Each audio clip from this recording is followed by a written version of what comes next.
Hazreti Hasan-ı Basri rahmetullahi aleyhinin yanına biri geldi, bir cancalçı adam de geldiler. Men yanaydı gittim ha. Bir adamın gıybatını etsek kança namaz okuyordun şoğa miktar berersin.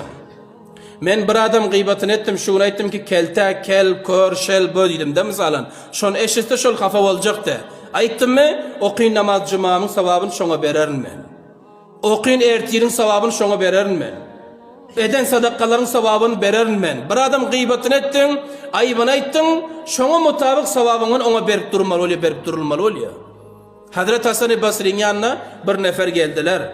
Yani Hasan-ı Basri etti ki, ey Hasan-ı Basri dediler.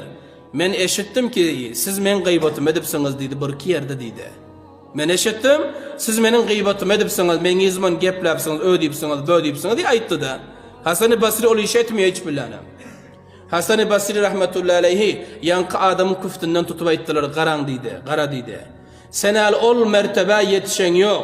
Ol makama yetişen yok ki Hasan-ı Basri edence sevaplarını sana muftekeleze takdim etse dedi. Men ol iş etmiyorsun dedi.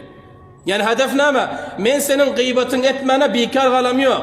Eğer sen gıybatın edasam, ayıbın aydasam, bu etkiyon sevaplarımı sana muftekelezi veren adam olurun. Hal sen o makama gelen yok dedi, ben nemçi vereyim dedi de.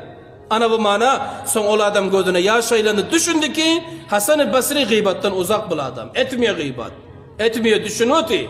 Gıybat her kança ettin şonça sevabıgan gidip duruyor. Menf oluyor, menf. Ana bulandazı gıybatınız yaramaz, gıybatınız yakşı da azizlerim. Bunu periz etmek gerek. Hatta hadiste geliyor, gıybat zinadan göram yaramaz diyor Peygamberimiz Aleyhisselam. El-gıybatu eşeddu minaz zina diyor Peygamberimiz Aleyhisselam ekliyorlar ha. Gıybat zinadan göram haram diyor.